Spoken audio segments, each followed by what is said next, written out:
Dalesha's life. Hey guys, welcome back to another episode of Dalesha's life. I guess it's not really an episode, but you know what I mean. Anyway, today we're going to do something called Manny Talks. I'm Manny, nice to meet you. Dalesha's still sleeping, and we promised you guys videos every day for the rest of this week, so I'm going to take care of this one. What can we talk about? Well, before we go any further in talk, I want to remind you guys to like, comment, subscribe, share the video, share the channel with all your friends and family, and after you subscribe, turn on the post notification bell so you know when we upload new videos. Okay? Good. Let's move on. So, what's this going to be about today? We're going to talk about ambition. I was having a good conversation with my uncle a couple of weeks ago. No, not even. Maybe last week. And we were talking about ambition. Why are some people really, really successful in life? And I'm talking about the extremely successful, not the guy who, you know, he's the manager instead of the janitor at a building, at an office. I'm talking about the guy that has it all.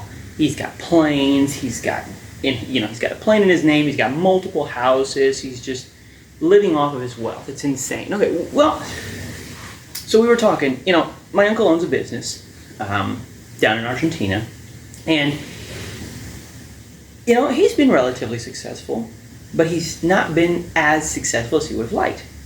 So we were talking, and he said, I realized, he's telling me that he didn't have the ambition, the extreme ambition that a person that has extreme success needs to have, and he's convinced that it's ambition that makes somebody that successful.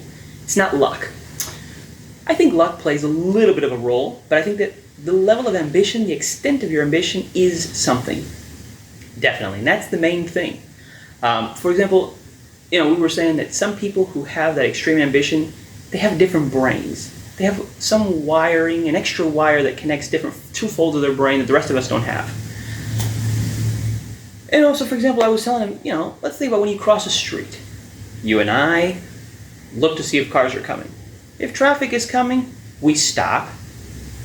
Especially if they're really close and they're going to hit us, then we stop and we wait for the traffic to pass, because we're not willing to take the chance of losing our lives, let's say. And I was telling my uncle, and he was like, well, I said, this is why luck plays into it. I said, the person with ambition, I said, the person who's extremely successful, he takes the chance. He says, you know what, I see the traffic coming, but I'm going to cross the street anyway, because, I think luck's on my side. I'm ambitious enough to take the chance, let's say. And he said, no, I disagree. He says, to me, luck doesn't play any part in it. He said it's 100% ambition. He says that, for example, when the person is deciding and reaching the corner to cross the street, he's reaching the crosswalk, let's say, he sees $1 million on the other sidewalk across the street. He knows, because he has this specific brain, that problems are going to arise. Bumps in the road are going to occur for him to attain the wealth that he is determined to attain. So regardless if there's traffic coming or not, he's not concerned with it. He crosses the street anyway because his only focus is on the $1 million across the street, on the other sidewalk. And I got to thinking, and I think he's right. Makes a lot of sense. It's different than the rest of us. Most of us don't have that level of ambition, and I think that the people that do stand out. They may not know it at first, but if they figure it out at a young enough age, more than likely today they have $500 million in their bank account. I was thinking, why, let's say you want to start a business. And you say, okay, I got $50,000 in the bank, so I'm going to put down, I'll bet, spend $30,000 to start my business. Or maybe $40,000, but I want to keep a cushion because if things don't go well, I got to have something to fall back on, blah, blah, blah, blah, blah. Okay, great. My belief is, after talking with my uncle and having this whirlpool of ideas, as we call it, we go back and forth, talk and whatever, toss ideas around and hopefully come to a consensus, not always. But I think he's right. You may have some success, but you're not going to have extreme success. The way to have that extreme success is to be willing to bet all 50,000. If you bet all 50, I'm not saying you're going to be successful. He's not saying that either. You may go bankrupt. You may fail miserably. But the other characteristic that the extremely successful, ambitious person has is that after he bets it all, and after he loses it all, he saves, and he does it again. He bets it all again. And he keeps betting it all until he nails it. So 2 stories to give examples. Number 1, I remember listening to this guy. He was telling a story about a neighbor of his who had passed away. And he says, this guy had lots of money. He said, but in the course of his life, he made millions, then he lost the millions. He made millions again, lost the millions. And then a third time, he did it again.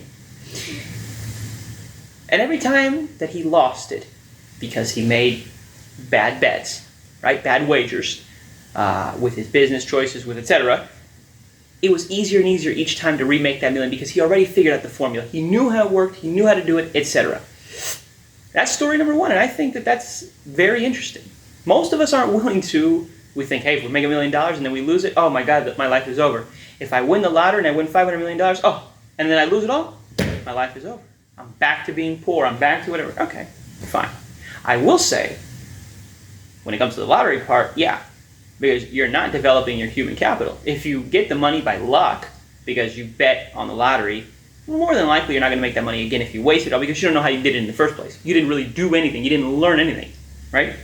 So, but the other story then is to think about my uncle's personal story and a good friend of his when they were young together. And he says, I was just reading this article, and he says, and my friend was being interviewed in this article. And he says, he has this unbelievable business. He sells jewelry and necklaces and things like that. And he says he has 1,500 locations in the country of Argentina that sell his products. And then he also has now like 250 locations in Mexico. He's expanded that much. My uncle says, I remember when we were kids. He said we were buddies. Maybe, early 20s, let's say, whatever. And they were both getting ready to start their businesses. He says, I always dreamt, my uncle says, of having 20 businesses, 20 local shops that would be selling my belts at the time. That's what he was making, belts and purses, right? And he says, I thought maybe in the future one day I could have 40. He said that was my ambition. I thought, can you imagine, even with the complications that come with just having 20, but 40, Okay. His friend said, I want 80 locations. My uncle said, yeah, but you're crazy. Look at all the things that are going to come with it. The complications is just having 20. He says, I don't care. I want to have 80. Fast forward 30 years. My uncle's 58 or 59 now. And my uncle has about 500 or 600 locations that sell his purses. He's going to be retiring very soon and living off the money that the business brings in. So he'll be living on about maybe $5,000-$6,000, depending on, maybe 7, 8, he was telling me, depending on how he structures it, $1,000 a month for his retirement for the rest of his life. Now in Argentina, that's a lot of money and that goes a really long way. Even in the United States, if you get $6,000 every month, I don't know that many people that have a pension that large. So it's pretty good. He did pretty well for himself. But he says, I didn't reach the levels that this other guy reached. He says, when this other guy started, when we both started, he bet it all on the first business that he tried. And he went bankrupt. He lost it all. It flopped miserably. So what did he do? Well, his friends said, okay, let me save up some more money. Go again. A little bit different. Always going again and again. Well, he kept doing it. Second time or third time, nailed it. Swish, right in the hoop, hole in one, whatever you want to say. And the guy's unbelievably successful, hasn't stopped expanding. I mean, now at his age, he's passed most of it on to his kids.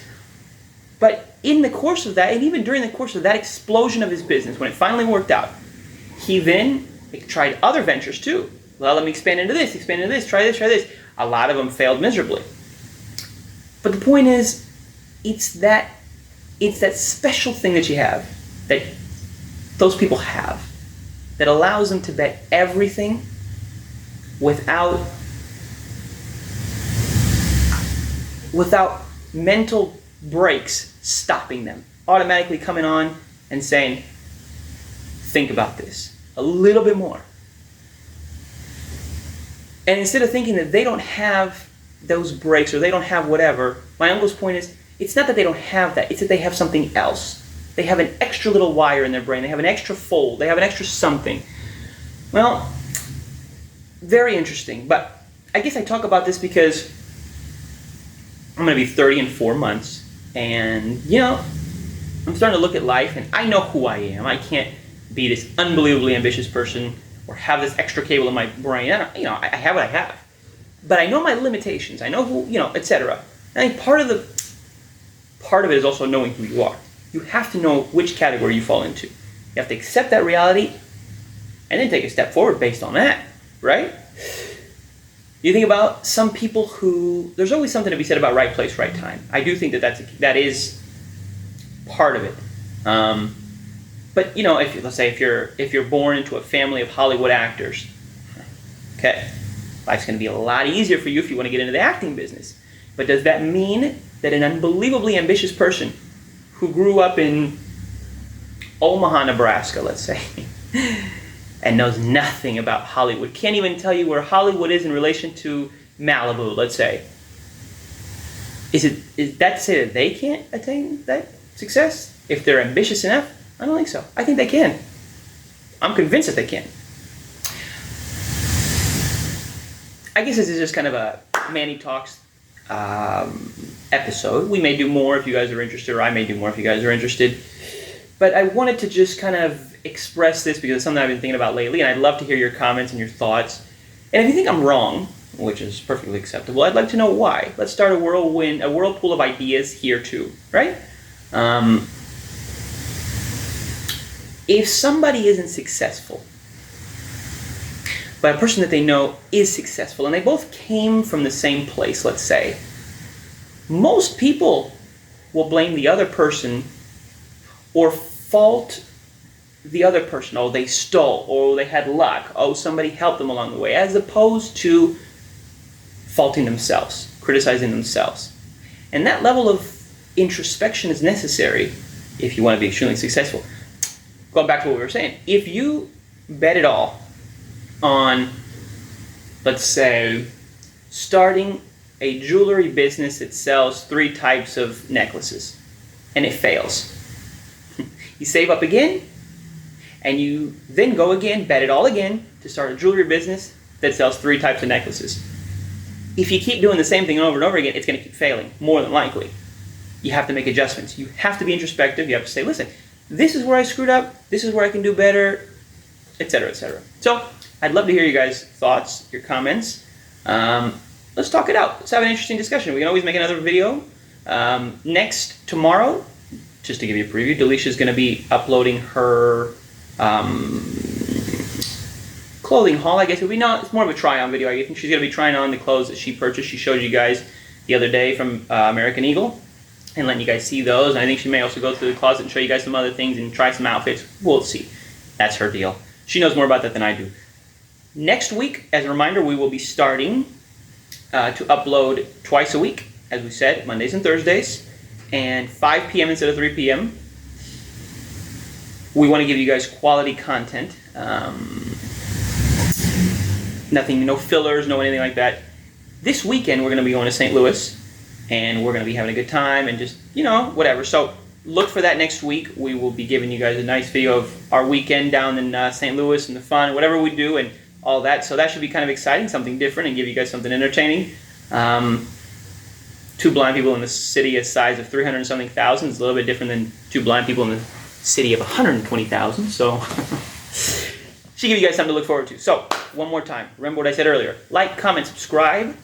Turn on the post notification bell, if you would please, after you subscribe. And whatever you do, whether you subscribe or not, and we really hope you subscribe, share the channel with your friends, your family, everybody that you know. And if you don't want to share the channel, share this video, because most people in 2019 can probably figure how to find a channel after being linked a video. So, on YouTube. Thanks for watching. I hope you guys enjoyed it. Let me know what you think. And stay tuned tomorrow for Dalesha's try-on/clothing haul video from American Eagle tomorrow. See you guys later.